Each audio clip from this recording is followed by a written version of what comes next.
동남아 깊은 산속 라오스의 산간 마을, 낯선 언어 속에서 왜 한국 드라마가 떠올랐을까요? 억양, 감정, 말투까지 닮아버린 라후족과 한국어의 충격적인 유사성. 과연 이들은 어떻게 이어져 있을까요? 저는 안네 린드블롬입니다. 스웨덴 스톡홀름 대학교에서 언어학을 연구하죠. 평소엔 언어의 구조, 특히 고리버라 불리는 단어 자체가 변형되지 않는 언어들에 관심이 많았습니다. 최근 유네스코의 지원을 받아 동남아시아 산악 지역의 소수 민족 언어를 조사하게 되었어요. 이번에는 언어 구조뿐만 아니라 정서와 억양까지 살펴보기로 마음먹었죠. 라오스 북부로 향하는 비행기 안에서 자료를 다시 훑어봤습니다. 라후족. 이름만 들어봤을 뿐 제게는 완전히 낯선 민족이었어요. 높은 산악지대에 살며 독특한 전통 의상과 문화를 가진 소수민족. 제가 알고 있는 것은 그게 전부였습니다. 마침내 도착한 마을은 생각보다 조용했어요. 번잡한 도시에서 벗어나 맑은 공기와 푸른 자연에 둘러싸인 공간이 참 좋았습니다. 통역사 라타를 만나 인사를 나누고 마을을 간단히 둘러보았죠. 첫날 마을 중심부를 지나가는데 갑자기 어떤 소리가 제 귀를 사로잡았어요. 작은 남자아이가 친구를 부르는 소리였습니다. 마이나야. 아이의 목소리가 커튼처럼 제 귀에 걸렸어요. 의미는 전혀 알 수 없었지만 그 말투가 이상하게 익숙했습니다. 아이의 목소리는 높낮이를 타고 내려오며 마지막에 부드럽게 끝났어요. 방금 그 아이가 뭐라고 한 거죠? 라타에게 물었습니다. 친구를 부른 거예요. 이리 와. 그 정도의 의미입니다. 아, 그렇군요. 숙소에 돌아와 녹음기를 켰습니다. 오늘 채록한 음성들을 들으면서 메모를 정리했어요. 다시 그 아이의 목소리가 흘러나왔습니다. 마이나야. 그 말투가 계속 제 머릿속을 맴돌았어요. 왜 이렇게 익숙하게 느껴지는 걸까요? 문득 제 딸 엘사가 최근에 즐겨보던 한국 드라마가 생각났습니다. 엘사는 지난 몇 달간 거의 매일 밤 이어폰을 끼고 한국 드라마를 보더군요.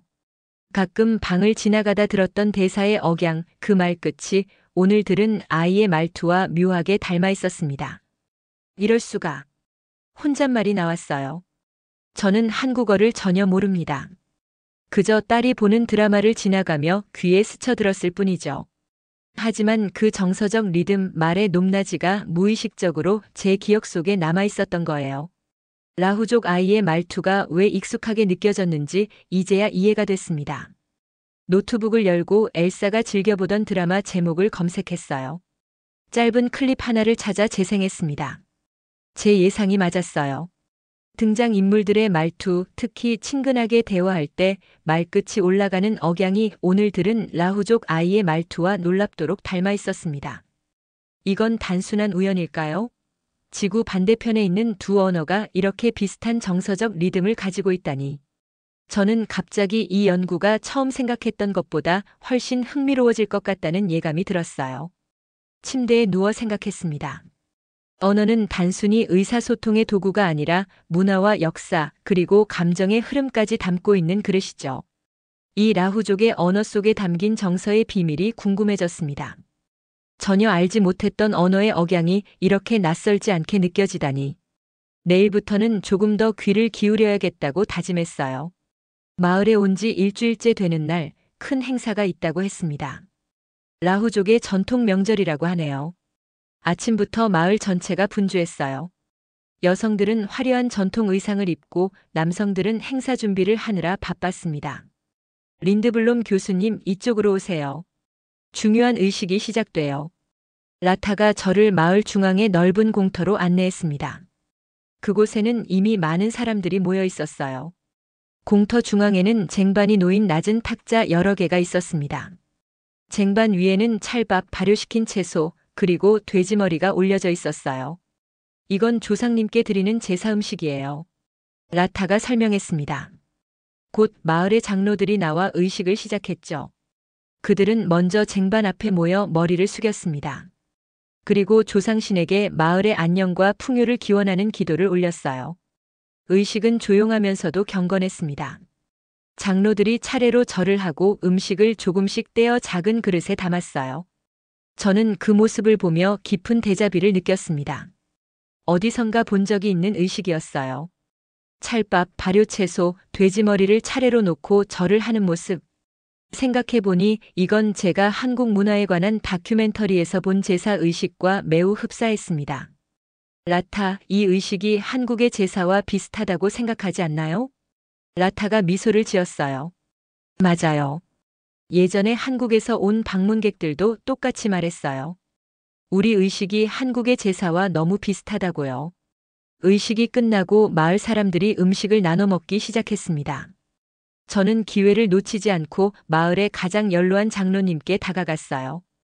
이 의식은 얼마나 오래된 전통인가요? 장로님은 깊은 주름이 패인 얼굴로 저를 바라보며 대답했습니다. 우리 조상 때부터요. 우린 북쪽, 눈 오는 땅에서 왔어요. 산맥을 넘고 큰 강을 따라 내려왔죠. 우리 조상들의 전통을 지금까지 이어오고 있어요. 북쪽 눈 오는 땅이요? 어디죠? 장로님은 그저 북쪽을 가리켰을 뿐 더 자세한 설명은 하지 않았어요. 하지만 그 말을 듣는 순간 저는 뭔가 떠올랐습니다. 고구려 유민 이주설. 학부 시절 동아시아 역사 수업에서 들었던 내용이었어요. 7세기 고구려가 멸망한 후 많은 유민들이 남쪽으로 이주했다는 이론이었습니다. 숙소로 돌아와 노트북을 열고 자료를 찾아보았어요. 고구려 유민들이 이주했던 경로와 라오스의 지리적 위치를 비교해 보니 충분히 가능성 있는 경로였습니다. 산맥을 넘고 강을 따라 내려왔다는 장로님의 말씀과도 일치했어요. 이게 우연일까? 라는 생각이 들었지만 너무 많은 공통점이 있어 단순한 우연으로만 보기는 어려웠습니다. 제사 상차림, 절차, 심지어 발효 음식까지. 그리고 무엇보다 그 말투의 유사성까지. 노트북을 덮고 창밖을 바라보았어요. 라후족과 한국 두 문화 사이에 어떤 연결고리가 있는 것일까요? 이 의문은 앞으로의 연구에서 중요한 실마리가 될 것 같았습니다. 언어가 단순히 소리의 나열이 아니라 역사와 문화, 민족의 정체성을 담고 있다면 이 두 언어 사이의 유사성은 분명 무엇인가를 말해주고 있을 거예요. 다음 날부터는 라후족의 언어뿐만 아니라 문화적 요소들에도 좀 더 관심을 기울여야겠다고 생각했습니다. 그들의 의식, 음식, 전통 속에 숨겨진 역사적 연결고리를 찾아보고 싶었어요. 이것이 저의 연구의 새로운 방향을 제시해 줄지도 모르겠습니다. 마을 생활에 조금씩 적응하면서 저는 라후족 사람들의 일상 대화에 더 귀를 기울이기 시작했습니다. 특히 아이들의 말끝 억양이 계속 제 관심을 끌었어요. 어떤 때는 올라가고 어떤 때는 내려가면서 다양한 감정을 표현하는 것 같았습니다. 한 오후 마을 광장 근처 나무 그늘에 앉아 아이들이 놀이를 하는 모습을 관찰했어요. 작은 여자아이가 또래 친구에게 무언가를 건네며 말했습니다. 니마의 그 말끝이 부드럽게 올라가는 것이 마치 한국 드라마에서 들었던 여기 있어요와 같은 억양으로 들렸어요. 그런데 조금 후 같은 아이가 동생에게 약간 화가 난 듯한 말투로 말했어요. 니마테. 이번에는 말끝이 짧고 강하게 내려갔습니다. 라타, 방금 그 아이가 한 말은 무슨 뜻이에요? 통역사에게 물었어요. 둘 다 여기 있어라는 뜻인데 첫 번째는 친절하게 말한 거고 두 번째는 약간 명령하듯 말한 거예요. 흥미로웠습니다. 같은 의미인데도 말끝의 억양에 따라 감정과 뉘앙스가 완전히 달라지는 거였어요. 이건 단순한 억양의 차이가 아니라 감정을 조절하는 언어적 장치였습니다. 마치 한국어의 존댓말 구조처럼요. 숙소로 돌아와 이전에 읽었던 논문들을 다시 살펴보았습니다. 억양이 언어의 구조적 요소를 넘어 공동체 내 정서 조절과 존중 체계에 활용된다는 내용이 있었어요. 하지만 라후족에 관한 연구는 거의 없었습니다. 노트북을 열고 유튜브에서 한국어 말끝 어미에 관한 강의를 찾아보았어요. 한국어에서는 동사의 어미 변화가 상대방과의 관계, 상황의 격식성, 그리고 화자의 감정 상태까지 표현한다고 했습니다. 요조, 네, 어야. 한국어의 다양한 종결 어미를 들으며 라후족 아이들이 사용하는 말끝 억양과 너무 비슷하다는 생각이 들었어요. 만약 이 두 언어가 정말 어떤 연관성을 가지고 있다면 그것은 단순히 의문적 유사성을 넘어 정서적 구조의 유사성일 수도 있겠다는 생각이 들었습니다. 다음 날 저는 마을 사람들의 대화를 좀 더 구체적으로 관찰해 보기로 했어요. 특히 말끝 억양이 어떻게 변화하는지, 그리고 그것이 어떤 상황에서 어떤 감정을 표현하는지 주목했습니다. 시장에서 한 여성이 물건을 팔면서 손님들과 대화하는 모습이 눈에 띄었어요. 익숙한 손님에게는 말끝을 올리며 친근하게 대했고 모르는 손님에게는 말끝을 평평하게 유지하며 중립적인 태도를 보였습니다. 그리고 어린아이에게는 말끝을 부드럽게 내리며 따뜻하게 말했어요. 이 모든 관찰 결과를 정리하면서 저는 한국어와 라후족 언어 사이의 정서적 구조가 겹쳐진다는 것을 확신하게 되었습니다. 둘 다 말끝 억양을 통해 감정을 표현하고 관계를 조율하며 사회적 위계를 나타냈어요. 그날 밤 노트북에 이렇게 적었습니다. 언어는 단순히 의사소통의 도구가 아니라 감정을 전달하는 구조다. 라후족의 말끝 억양은 한국어의 종결 어미처럼 감정과 관계를 담아내는 그릇이다. 침대에 누워 생각했습니다. 이 연구는 단순한 구조 분석을 넘어 인간 정서와 관계 형성의 탐구로 발전하고 있었어요. 내일은 다른 연령대, 특히 가족 간 대화의 말끝 억양도 관찰해 봐야겠습니다. 이런 작은 발견들이 모여 더 큰 그림이 완성될 거라 기대했어요. 마을에 온 지 보름 정도 지났을 무렵, 저는 매일 아침 마을 여성들과 함께 쌀을 찢는 일을 도우며 친해졌습니다. 처음에는 어색했지만 지금은 제법 손에 익었어요. 어느 날 저는 혼자 절구질을 하고 있던 한 아이에게 다가갔습니다. 키가 작아 절구에 힘을 주기 어려워 보였거든요. 도와줄까? 저는 미소를 지으며 다가갔습니다. 아이는 처음에는 낯선 외국인을 경계하는 듯 했지만 곧 작은 미소로 응답했어요. 그로부터 며칠 후 저는 마을 광장을 지나고 있었습니다. 갑자기 누군가 안내야 하고 부르는 소리가 들렸어요. 돌아보니 그날 만났던 아이였습니다. 아이는 활짝 웃으며 손을 흔들었어요. 안내야? 제 이름에 야를 붙인 거죠? 라타에게 물었습니다. 라타가 미소를 지었어요. 네, 우리말에서는 친근하거나 마음을 열었을 때 이름 뒤에 야를 붙여요. 아이가 교수님을 우리 사람처럼 느낀 거예요. 그 말이 제 마음을 따뜻하게 해주었습니다. 저는 그저 연구자로서 이곳에 왔을 뿐인데 어느새 이 공동체의 일부가 되어가고 있었어요. 그리고 그것은 단순한 언어적 표현이 아니라 정서적 연결을 통해 이루어진 것이었습니다. 한국어에도 비슷한 표현이 있어요. 라타가 말했습니다. 한국 드라마를 보면 친한 사람 이름 뒤에 아 또는 야를 붙이더라고요. 그 말을 듣자마자 저는 곧바로 휴대폰을 꺼내 한국어 학습 앱을 다운로드했어요. 기본적인 인사말부터 시작해서 이름 부르는 방식까지 찾아보았습니다. 그리고 정말로 수지야, 민준아와 같은 표현이 있었어요. 이건 단순한 우연을 넘어서는 일치였습니다. 그날 저녁 마을 사람들과 함께 식사를 하면서 더 많은 대화를 나누었어요. 자연스럽게 제 이름을 안내야라고 부르는 사람들이 늘어났고 저는 그것이 마음에 들었습니다. 그들의 공동체에 받아들여졌다는 느낌이 들었거든요. 식사 후 라타의 집에 초대받아 차를 마시게 되었습니다. 그의 할머니도 함께 계셨는데 처음에는 조심스럽게 저를 대하시다가 대화가 진행되면서 점점 편안해지셨어요. 우리말은 마음을 담아요. 라타의 할머니가 말씀하셨습니다. 말끝에 정이 있어요. 정이라는 단어가 생소했습니다. 정이 뭐죠? 제가 물었어요. 라타가 설명했습니다. 정확히 번역하기 어려운 단어예요. 오랜 시간 함께하며 쌓이는 애정, 친밀함, 유대감 같은 거죠.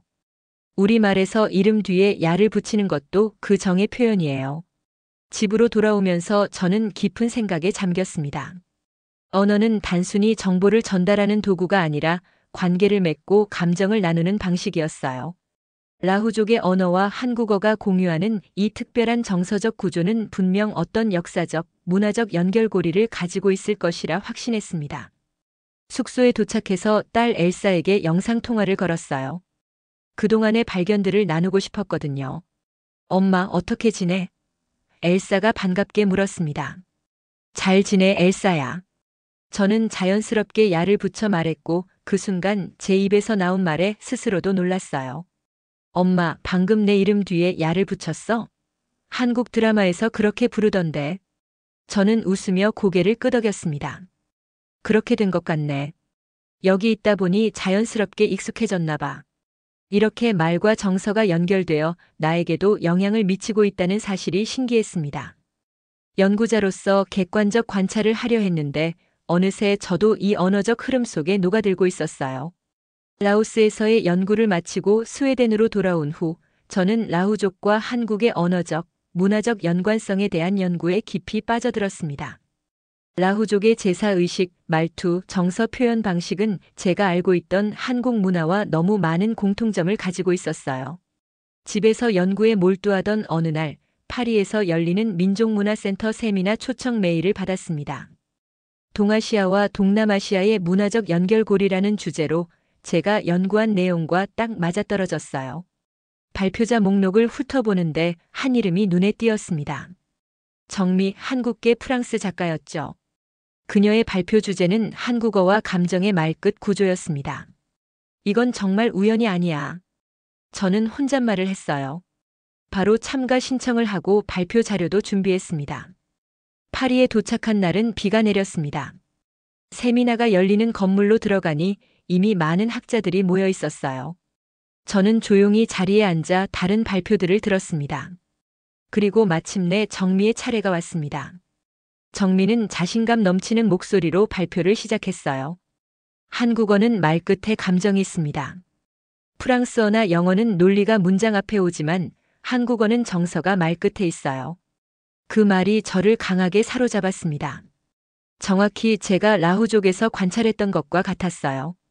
라후족의 말끝 억양도 감정과 정서를 담고 있었거든요. 한국어에서는 해요, 하죠, 하네, 하지와 같은 종결어미를 통해 화자의 감정, 상대방과의 관계, 상황의 맥락을 표현합니다. 정미가 계속 말했어요. 이것은 단순한 문법적 요소가 아니라 한국 문화의 핵심적인 정서 구조예요. 저는 필사적으로 메모를 하며 집중했습니다. 정미가 설명하는 한국어의 말끝 구조는 라후족에서 제가 관찰했던 패턴과 놀랍도록 일치했어요. 마치 퍼즐 조각이 맞춰지는 느낌이었습니다. 발표가 끝나고 질의응답 시간이 되었을 때 저는 떨리는 마음으로 손을 들었어요. 최근 라오스 북부의 라후족 연구에서 한국어와 매우 유사한 말끝 억양 패턴을 발견했습니다. 특히 정서적 연결을 표현할 때 이름 뒤에 야를 붙이는 것까지 완전히 일치했어요. 혹시 한국어와 라후족 언어 사이의 역사적 연결고리에 대해 알고 계신 게 있나요? 정미는 눈을 크게 뜨며 관심을 보였습니다. 라후족이요? 흥미롭네요. 동남아시아 여러 소수민족과 한국어의 연관성에 대한 연구는 있었지만 라후족은 처음 들어봅니다. 세미나 후에 좀 더 이야기 나눌 수 있을까요? 저는 기쁜 마음으로 고개를 끄덕였어요. 이것이 바로 제가 찾던 연결고리였습니다. 세미나가 끝난 후 정미와 저는 근처 카페에서 만났어요. 제가 라오스에서 수집한 녹음 자료들을 들려주었고 정미는 깊은 관심을 보였습니다. 이건 정말 놀라워요. 정미가 말했습니다. 억양뿐만 아니라 그 안에 담긴 정서까지 한국어와 너무 닮았어요. 특히 이름 뒤에 야를 붙이는 방식은 한국어의 호격조사와 완전히 일치해요. 저는 라후족의 제사의식과 한국의 제사 사이의 유사점도 설명했습니다. 정미의 눈이 더욱 커졌어요. 찰밥, 발효채소, 돼지머리. 그리고 절하는 모습까지요. 이건 한국의 전통적인 제사와 거의 똑같네요. 정미가 감탄했습니다. 우리는 몇 시간 동안 이야기를 나누었어요. 정미는 한국어의 정서적 구조에 대해 더 자세히 설명해 주었고 저는 라후족에서의 경험을 공유했습니다. 대화를 마치며 정미가 제안했어요. 이 연구는 정말 중요해요. 함께 더 깊이 연구해 보는 건 어떨까요? 언어가 어떻게 정서를 담아내는지, 그리고 이 두 문화 사이의 연결고리가 무엇인지에 대해요. 저는 기쁜 마음으로 동의했습니다. 이렇게 우연히 만난 인연이 새로운 연구의 시작점이 될 것이라고 예감했어요. 라후족과 한국 두 문화 사이의 다리를 놓는 일에 제가 작은 기여를 할 수 있다는 생각에 가슴이 벅찼습니다. 파리에서 스톡홀름으로 돌아온 후 저와 정미는 정기적으로 화상 통화를 하며 연구를 진행했습니다. 라후족과 한국의 언어적, 문화적 유사성을 분석하는 논문을 공동으로 작성하기로 했어요. 자료를 정리하던 중 저희는 다양한 동아시아 언어들의 정서 구조에 대해 토론하게 되었습니다. 일본어도 존댓말 구조는 복잡하지만 감정보다는 경계를 유지하려는 쪽이 강해요. 정미가 말했어요. 맞아요. 중국어도 오히려 서구 언어처럼 말이 딱 끊기고 감정보다는 정보 중심이더라고요. 제가 동의했습니다. 정미가 고개를 끄덕였어요. 근데 한국어는 말끝에서 마음이 흘러요. 관계의 온도가 전달되는 언어죠. 몇 달 후 프랑스 언어학회에서 저희의 연구 결과를 발표하기로 했습니다. 이번에는 제가 주발표자였고 정미는 공동 연구자로 참여했어요. 발표 자료를 준비하면서 라후족과 한국 아이들의 놀이 모습을 담은 영상도 포함시켰습니다. 발표장에는 예상보다 많은 학자들이 모였어요. 저는 긴장된 마음으로 발표를 시작했습니다. 오늘 저희는 지구 반대편에 있는 두 문화 라오스의 라후족과 한국 사이의 놀라운 언어적, 정서적 유사성에 대해 이야기하려 합니다. 먼저 라후족과 한국 아이들이 놀이를 하는 장면을 교차해서 보여주었어요. 두 영상에서 아이들의 말투, 특히 말끝 억양의 유사성이 명확하게 드러났습니다.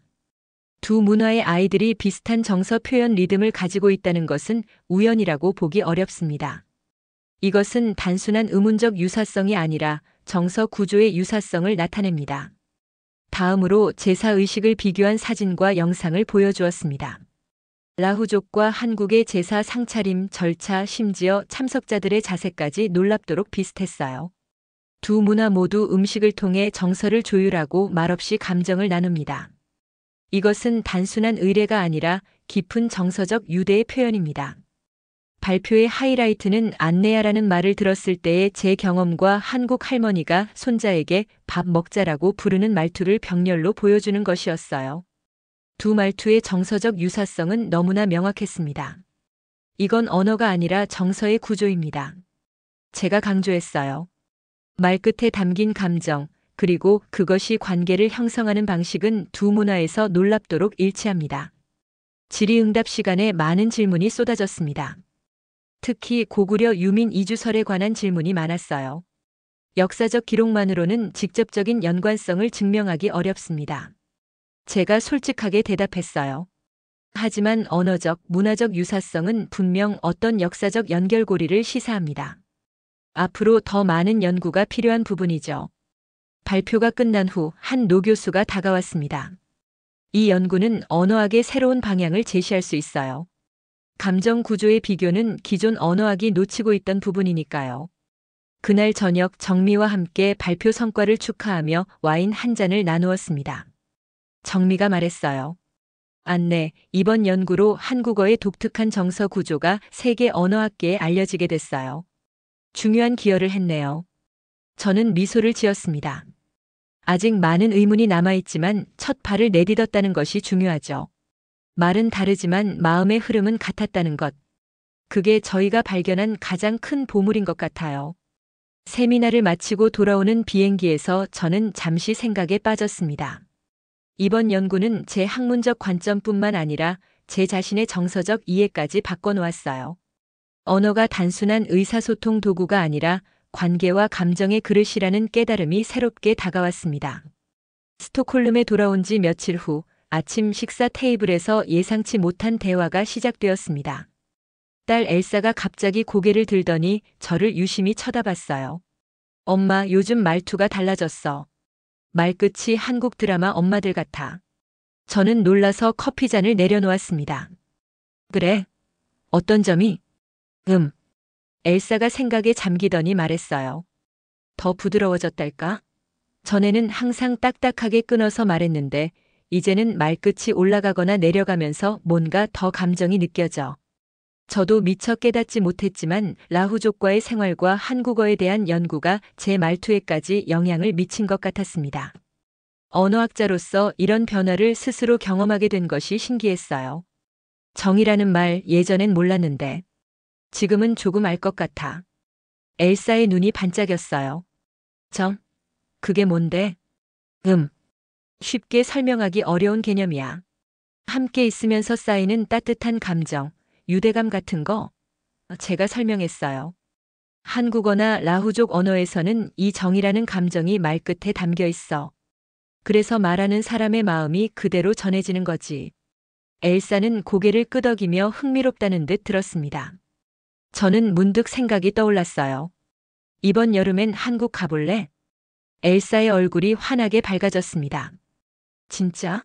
나 코리아 미쳤는데. 저는 웃음을 터뜨렸어요. 엘사가 쓴 미쳤다는 표현은 분명 한국 드라마에서 배운 것이었죠. 딸과 저는 서로 다른 방식으로 한국 문화에 이끌리고 있었습니다. 저는 학문적 호기심으로, 엘사는 대중문화를 통해서요. 그날 저녁 저는 서재에서 연구 자료를 정리하고 있었어요. 엘사가 조용히 문을 열고 들어왔습니다. 엄마, 이거 봐. 엘사가 태블릿을 내밀었어요. 한국 드라마의 한 장면이었습니다. 어머니와 딸이 대화하는 장면이었는데 그 정서적 교류가 저와 엘사의 관계와 묘하게 닮아 있었어요. 저 엄마가 딸 이름 부를 때 말끝이 올라가는 거 들었어? 그게 엄마가 요즘 하는 말투야. 저는 천천히 고개를 끄덕였습니다. 무의식적으로 제 말투가 바뀐 것이었지만 그것이 엘사와의 관계에도 미묘한 변화를 가져온 것 같았어요. 더 부드럽고 더 감정적인 교류가 가능해진 것이었죠. 엄마, 한국 가면 뭐 할 거야? 엘사가 물었습니다. 물론 학술적인 목적도 있지만. 제가 잠시 생각하다 말했어요. 사실은 그냥 경험하고 싶어. 내가 연구하는 정이라는 것을 직접 느껴보고 싶은 거지. 엘사가 미소를 지었습니다. 엄마가 연구할 때 항상 너무 딱딱했는데 이번엔 달라 보여. 좋은 변화인 것 같아. 저는 엘사의 말에 깊이 공감했어요. 저는 언제나 객관적이고 분석적인 접근을 중시했지만 이번 연구는 달랐습니다. 제 자신도 연구 대상의 일부가 되어 감정적으로 변화하고 있었어요. 그리고 그 변화가 가족 관계에까지 긍정적인 영향을 미치고 있었죠. 엘사야, 제가 딸의 이름을 부르며 미소 지었습니다. 고마워. 엘사는 살짝 놀란 표정을 지었다가 이내 환하게 웃었어요. 저는 그 순간 깨달았습니다. 야라는 작은 말끝 하나가 얼마나 큰 정서적 힘을 가지고 있는지를요. 그것은 단순한 소리가 아니라 사랑과 친밀함의 표현이었습니다. 여름이 되어 저와 엘사는 드디어 한국을 방문했습니다. 인천공항에 도착하자마자 저는 묘한 친근감을 느꼈어요. 일종의 데자뷰였죠. 이전에 와본 적은 없지만 어딘가 낯설지 않은 느낌이었습니다. 첫날 우리는 서울의 한 가정식 음식점을 찾았어요. 문을 열자마자 된장찌개 냄새가 코끝을 스쳤습니다. 그 냄새는 라후족 마을에서 맡았던 발효 음식 향과 묘하게 닮아 있었어요. 어서 오세요. 주인 아주머니가 반갑게 맞아주셨습니다. 그 말끝의 억양이 라후족 여성들의 환영 인사와 정확히 같은 음료를 가지고 있었어요. 자리에 앉자 아주머니가 찬물을 가져다 주셨습니다. 그런데 물을 마시려는 엘사를 보더니 아이고 차가운데. 데워드릴게요. 하시며 따뜻한 물로 바꿔주셨어요. 그 배려에 담긴 정을 느낄 수 있었습니다. 엄마, 이거 정말 맛있어. 엘사가 김치를 먹으며 말했습니다. 저는 미소 지으며 고개를 끄덕였어요. 음식의 맛을 넘어 그것을 대접하는 방식에서 라후족의 따뜻함이 떠올랐습니다. 두 문화 모두 음식을 통해 정을 나누고 있었어요. 다음 날 우리는 서울대학교에서 정미와 그녀의 가족을 만났습니다. 정미의 어머니는 우리를 위해 집에서 준비한 음식을 가져오셨어요. 도시락을 열자 정성스럽게 담긴 반찬들이 보였습니다. 많이 드세요. 정미의 어머니가 말씀하셨어요. 우리는 캠퍼스 잔디밭에 앉아 함께 식사를 했습니다. 대화는 프랑스어와 영어, 한국어가 뒤섞여 이루어졌지만 기묘하게도 말의 내용보다 말투와 분위기에서 더 많은 것이 전달되었어요. 말은 프랑스어지만 정서는 한국어처럼 느껴졌습니다. 식사 후 정미와 저는 연구에 대해 이야기를 나누었어요. 그리고 그녀의 어머니와 엘사는 언어의 장벽에도 불구하고 서로 웃으며 대화를 이어갔습니다. 그 모습을 보며 저는 다시 한번 언어가 단순한 소통의 도구를 넘어서는 것임을 실감했어요. 한국에서의 마지막 날, 저는 호텔방에서 제 연구 노트북을 열었습니다. 새 논문의 제목을 적었어요. 말끝의 정서 라후족과 한국인의 생활문화 비교. 창밖으로 서울의 야경이 펼쳐져 있었습니다. 저는 이제껏 경험한 모든 것을 되돌아보았어요. 처음 라후족 마을에서 느꼈던 낯설고도 익숙한 감각, 파리 학회에서의 발견, 그리고 지금 한국에서 직접 체험하고 있는 정의 문화까지. 나는 아직 한국의 모든 것을 알지 못해요. 하지만 이 말끝의 온기를 통해 이미 그곳에 닿아 있었어요. 엘사가 방으로 들어왔습니다. 엄마, 내일 떠나야 해? 저는 고개를 끄덕였어요. 응, 그렇지만 우리의 연구는 계속될 거야. 그리고 언젠가 다시 올 거고. 엘사가 미소를 지었습니다. 좋아. 엄마의 연구가 처음으로 정말 재미있게 느껴져. 저도 웃었어요. 이번 연구는 단순히 학술적인 것이 아니었습니다.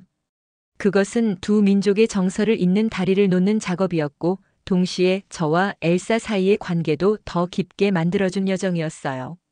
스웨덴으로 돌아가는 비행기 안에서 저는 창밖을 바라보며 생각했습니다. 한국어는 단순히 소통의 도구가 아니라 사람을 대하는 방식이었습니다. 그리고 라후족의 언어도 마찬가지였어요. 두 언어의 놀라운 유사성은 인류의 정서적 연결이 시공간을 초월할 수 있음을 보여주었습니다. 이제 저는 단순히 언어의 구조만이 아니라 그 안에 담긴 마음의 흐름을 연구하게 될 것입니다. 한국과 라후족 수천 년을 건너 만난 정서의 언어. 이건 단순한 우연일까요? 아니면 감춰진 역사의 조각일까요? 앞으로도 더 많은 진실을 찾아 여러분과 함께 떠나겠습니다. 구독과 좋아요, 알림 설정까지 부탁드려요.